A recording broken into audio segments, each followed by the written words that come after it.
Looking back, I feel completely stupid. I should have known something was off. The apartment was far too cheap, even for a studio. There had to be a catch, right? The day I moved in was a blur, and I insisted no one help me, not wanting to prove any of my family's suspicions about my character. By late afternoon, my muscles were sore and my head throbbed.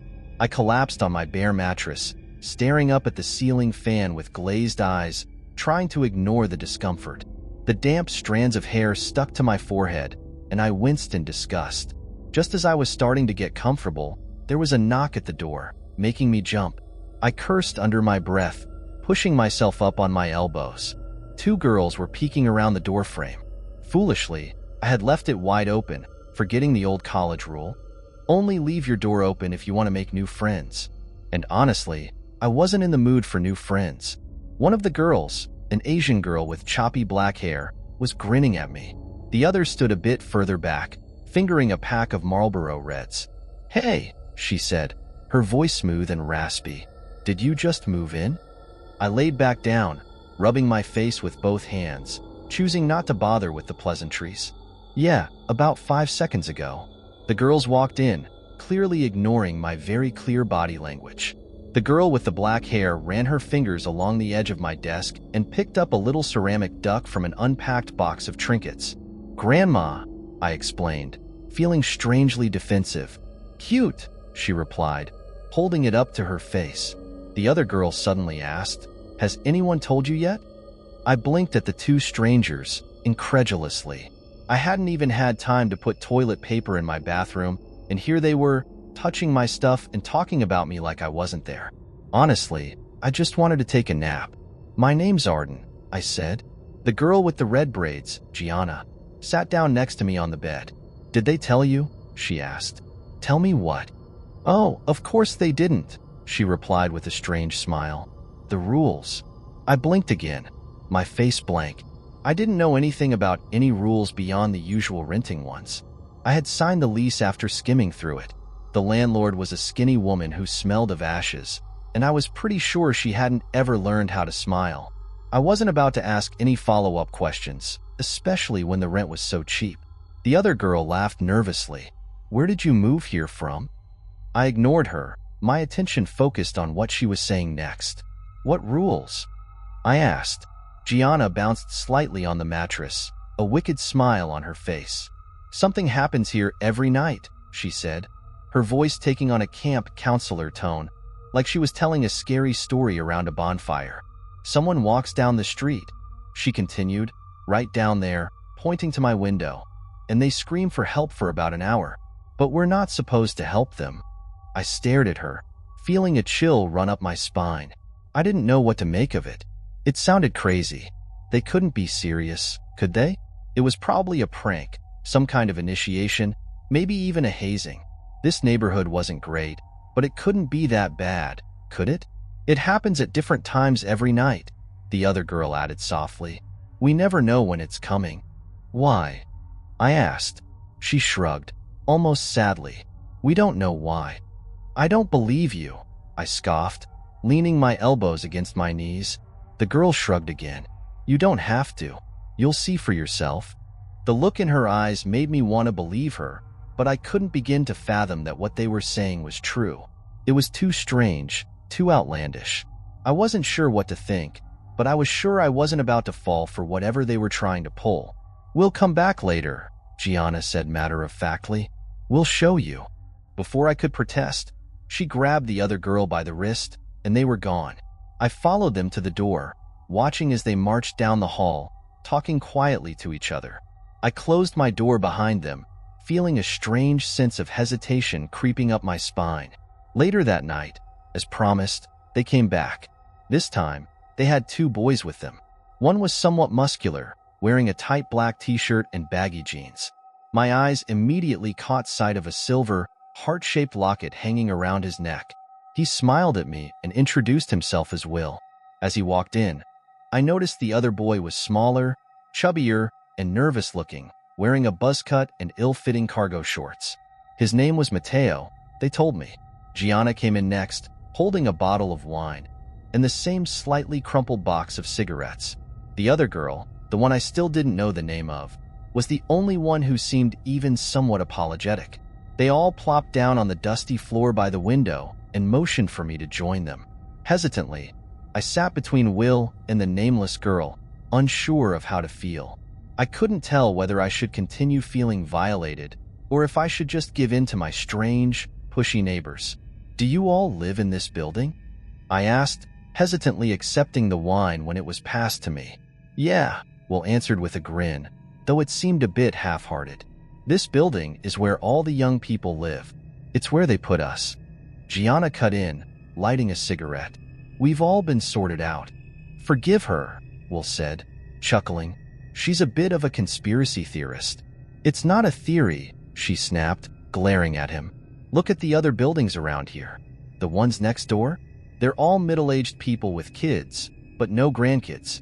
Across the street, there are old people, but not a single 20-something in that entire building." So her name was May, I thought to myself, looking over at her. She had smoky eye makeup and her long hair tied up in messy strands, poking out like fireworks in every direction. "Stop it, May," Gianna muttered, reaching for the wine bottle. "You'll scare her." "I'm not scared," I shrugged, not entirely sure I believed what I was hearing. They passed the bottle around, taking turns sipping and laughing. I listened to them bicker as if they had all been friends for years. I couldn't shake the feeling of being an intruder in my own apartment, but it was nice to have company. I had already mentally resigned myself to solitude, but now it seemed that might not be my fate. Will asked if I had gone to college, and I told him I had but dropped out. They all nodded sympathetically, which only made me feel stupid. By midnight, I was buzzed, and my guard was slipping. I laughed at Mateo and Gianna's drunken argument, passed a cigarette with May, and blew smoke out the open window. I had almost completely forgotten why they were even over when it happened. All at once, an alarm blared from each of our phones, like an Amber Alert. The sound echoed throughout the neighborhood, not just ours, but everywhere. I nearly leapt out of my skin, but no one laughed. They all went quiet, and the room became eerily still. I fumbled for my phone, frowning at the screen. The message read, "Do not interfere." "It's coming," Will whispered, his voice shaking. "It's coming." Mateo squeezed his shoulder, and I glanced at May, whose eyebrows were furrowed in concern. She stubbed out her cigarette against the windowsill and shrank back slightly. There it was again, a chill creeping up my back, spreading along my scalp. Something felt deeply, deeply wrong. The others stayed silent, staring at the window. The air felt warmer, but it also buzzed with an unfamiliar energy. We sat there unmoving for what felt like an eternity, until I heard it, a distant, faint cry. It gradually grew louder, more desperate. "Help, please. My God, someone help me." Slowly, I leaned out the window, my heart racing. I had to see it with my own eyes, to confirm there was actually someone out there like they had said. My new apartment was on the 4th floor, so it was hard to make out who was on the street, but through the flickering streetlights, I saw the outline of an elderly man, hunched over, wearing only what looked like a hospital gown. Blood trailed behind him, dripping onto the street. "Please, I'm hurt," he called out, his voice weak. I looked back at the others, my mouth hanging open. "What is this?" I demanded, my voice breaking. "What the hell is this?" May touched my arm, trying to calm me down. "Arden, please, we have to help him." "Why can't we help him?" I demanded. "He's just an old man." "We can't help him, Arden," May said, her voice tight with fear. "Trust me." I froze as I stared at the man down below. He was still, now facing our building, his head tilted upward. I couldn't see his eyes, but I knew he was looking right at me. A cold shiver ran down my spine, like I was plummeting into ice water. "Help me," he whimpered into the silent night air, his voice barely audible. Then, suddenly, he screamed. But it wasn't a human scream. At least not any human scream I'd ever heard. It was desperate, agonized, and it made my stomach churn, my eyes sting with tears. I couldn't look away. The blood was coming from his arms, or what should have been his arms. Instead, there were just bloody, mangled stumps. They looked fresh, raw. He didn't move except for a slight, swaying shake, but his eyes never left me. The shriek slowly morphed into words that I could just barely understand. Please, please. May yanked me back away from the window, and I landed on my ass, a sharp yelp escaping my mouth. What is that thing? I whispered, not meaning to whisper, but unable to do otherwise. We don't know, May replied. Her eyes locked on Will, who was crying now. Mateo had his arms around him, as though holding him up. We just know the rules. What happens if you don't follow the rules? I asked, immediately regretting it. Will sobbed softly, and the old man outside wailed again. Gianna reached over, pulling the window shut, but it did nothing to muffle the blood-curdling sound. Do you want to tell her, or should I? Mateo asked Will. Will just shook his head, clutching his locket, turning the little heart between his fingers. Mateo sighed, turning toward me. A couple of months ago, one of them got to Will's girl, Shannon, Mateo said quietly. Her name was Shannon, Gianna corrected, but Mateo waved her off. I swallowed, the lump in my throat growing bigger. What happened? We don't know, Mateo said, his voice strained. We were all together when the screaming started. Usually, we just ignore it. No use in dwelling on it. But that night, we think she saw something different. She started insisting she had to help, and she ran outside. We couldn't stop her. He paused, glancing over at Will, who remained silent, his expression vacant. The screaming outside had begun to soften, becoming quieter as it moved further down the street. Then what? I asked, barely above a whisper. Nothing, Mateo said, shrugging. She was just gone. I pressed my lips together, trying to process everything. I had really believed they were messing with me, but now I had seen it firsthand, and it terrified me. Why doesn't anyone leave? I asked, my voice shaky. Can't afford it, Mateo shrugged again. Or people just don't care. Some have left, but we all signed an NDA with the lease, so nobody ever knows. I frowned, thinking back to signing the paperwork. I vaguely remembered some of it, but I had just assumed it was more legal jargon that I would never understand. Had I really signed a non-disclosure agreement without even noticing? After that, I told them I wanted to go to bed. I needed time to process all of this. They understood, and each of them said goodbye before leaving me alone. As I lay in the dark, staring at the ceiling, for some strange reason, I thought of May's face when we realized it was happening, how she had put out the cigarette and backed away from the window. Eventually, I was able to drift off to sleep. The next few weeks were difficult. I spent more and more time with my new neighbors. I came to find that they were right. I didn't think there was a single person over 30 in the entire building, but I saw them all the time, leaving the one next door. Settling in wasn't easy, but the others seemed so used to it. They cared, of course, it scared them, especially Will, but you could tell they had been there a while. The way they sighed as they closed the blinds, the way they focused harder on whatever they were doing. Eventually, I began to mimic them. It helped a little to pretend it was normal, as strange as that sounds. Moving out wasn't really an option for me. I was a college dropout and hadn't found a job yet. I was still just getting by on what I had managed to save up.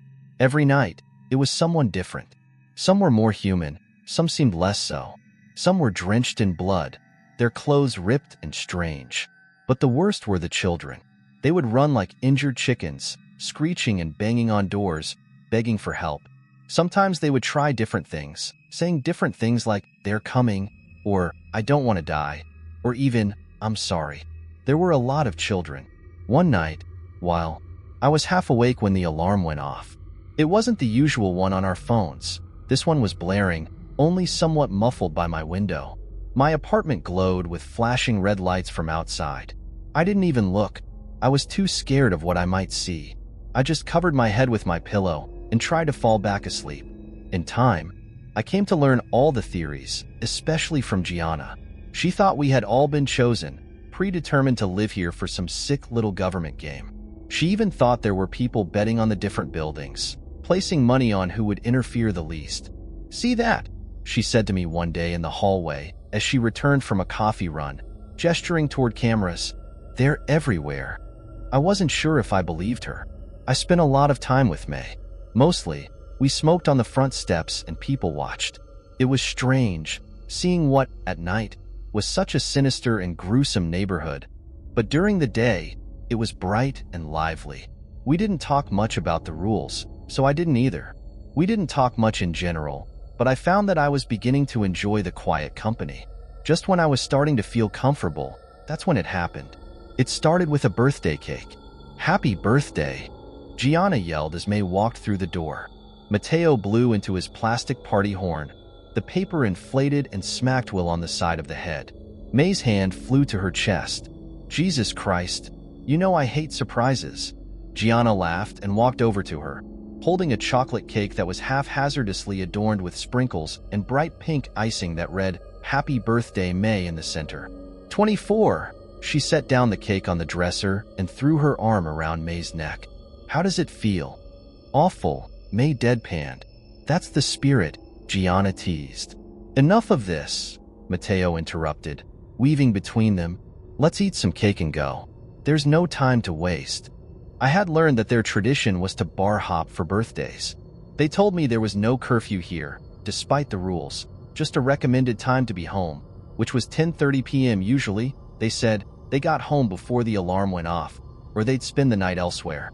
We all took some cake, and the boys went off to the kitchen to take shots while I watched Gianna fuss over May's hair. I wasn't much of a partygoer back in college. I spent most of the time out back chatting with the smokers. I wasn't really a group person, so maybe the circumstances were finally changing. I watched them all troop outside to Matteo's car. I stuffed myself into the back, incredibly conscious of how close I was to May, with my other shoulder rammed into the car door. Matteo's music was cranked up to full volume, hurting my ears, and the tiny space was packed with the smell of tobacco and various perfumes. As we sped down the freeway toward the city, I felt a strange, surreal sense of belonging. It was nice, really nice. I found myself laughing with them, and I hooked my arm around May when she slipped her hand beneath my elbow. It was actually nice. The bars they chose weren't exactly my scene, but I could stand it this time. I took shots, followed them out for smoke breaks, and even danced under the low purple lights. My feet ached inside my chunky heels, which I was sure were riddled with blisters by the time we got to our third bar. But at that point, I couldn't even feel it anymore. And it was at that third bar that we crammed ourselves into an old photo booth. Gianna reluctantly shoved a $5 bill into the slot, and we laughed red-faced into the tiny camera. After the photo spit out, the others slid through the red curtains, but just before, his voice was barely audible, a strained whisper. "We can't leave her. We can't leave anyone." The words hung in the air, heavy with a realization none of us wanted to acknowledge. The figure was getting closer now, limping more noticeably, and the chilling sound of her desperate cries for help felt like an echo in the night. My chest tightened as I looked at Will, frozen in place, staring ahead. "Will, please?" May whispered, her voice trembling, but he didn't respond. The car was still, the silence suffocating. I could hear my own heartbeat in the absence of any other sound. The streetlights flickered ominously, casting long, eerie shadows. Every muscle in my body was screaming at me to get out of there, to drive away, but something kept me rooted to the spot. Maybe it was the fear. Maybe it was the curiosity. Or maybe it was because deep down, I knew we were already part of something much bigger and darker than we could understand. As the figure got closer, I could see more details. The girl's hair hung in matted tangles, and her blood-stained nightgown clung to her emaciated frame. Her face was hidden in the shadows, but her voice, her desperate, haunting voice, filled the space, clawing its way under my skin. She stopped suddenly, about 10 feet from our car, and looked directly at us. I couldn't see her eyes, but I felt them. It was as if she was looking into me, seeing everything I had kept hidden. I shivered uncontrollably, my breath catching in my throat. Will's grip on the steering wheel tightened, and I could see the muscle in his jaw working. "Will, we need to go," I finally whispered, my voice shaking, but he didn't move. He was paralyzed, his gaze fixed on the figure in the road, his face pale and unrecognizable. The girls' cries for help were still ringing in the air, but they were fading. It was as if they were being absorbed by the night, leaving a hollow silence in their wake. "I don't want to leave her," he said, his voice distant, almost pleading. I can't. I stared at him, the weight of his words sinking in. We were stuck, caught in this web of fear and uncertainty. I glanced at May, who looked just as terrified, and then at Mateo, who was quietly shaking beside her. We were all paralyzed, unable to act, unable to turn away from what was unfolding before us. The girl took a tentative step forward, and I could hear her rasping breath. Her figure was now clearer, and it was more disturbing than I could have imagined. Her limbs were unnaturally twisted, her posture bent at angles that didn't seem human. And then, just as I thought she might reach out to us, she stopped. And that's when it happened. Without warning, the figure jerked violently and collapsed to the ground in a heap, as though it had been yanked backward by an unseen force. I gasped, but no one spoke. We were too terrified to even breathe. Something wasn't right. Something had broken. But what? Will, we have to go, I repeated, panic creeping into my voice. We need to leave now. Will didn't answer. He just sat there, staring ahead, as the night swallowed the girl's figure completely, leaving nothing but silence behind. And as we drove away, I knew we were leaving something far darker behind, something that would follow us, something that had already marked us, and none of us knew what was coming next. I could barely hear him. His voice was weak, almost as if he were whispering from the farthest reaches of my mind. Shannon, he muttered, the name hanging in the air with so much weight it seemed to crush everything else around us. Matto was the first to break the silence, his voice trembling with disbelief. What's Shannon? He asked, finally turning to look at Will. That's Shannon, Will replied, his voice full of urgency and desperation. I leaned forward, my eyes straining to make sense of what I was seeing. The human-like figure was getting closer, but the closer it came, the less human it seemed. I could now make out the details more clearly. Strawberry blonde hair, a round face, short legs. It was unmistakable. It was her. The girl from Will's phone, the one who had disappeared. It was Shannon. May gasped beside me, her voice a low whisper, filled with dread. That's Shannon. Dude, do not get out of the car, Matto said, his voice rising with panic. He grabbed Will's arm as if trying to stop him from doing something irrational. But Will was beyond reasoning. His eyes were wild, his face streaked with tears. I have to help her, he insisted, his voice breaking. The air around us seemed to thicken, as though time itself was stretching, holding its breath. The thing, Shannon, or what was pretending to be her, was closer now, her steps faltering as if she could sense our fear. Her cries grew more frantic, more desperate. Help me. Please, someone. It hurts. The sound of her voice sliced through the night, the pain in it so raw it almost felt like my own. But as she got nearer, something shifted. She stopped, her head jerked from side to side, scanning the air as if she were searching for something or someone. The others stopped, all of us frozen, staring at the horror unfolding in front of us. Will's chest heaved with shallow breaths, but he didn't move. His gaze was locked on the figure, and I could see the battle in his eyes, whether to run or reach out. Shannon, please, Will whispered, his voice cracking, but she didn't approach him.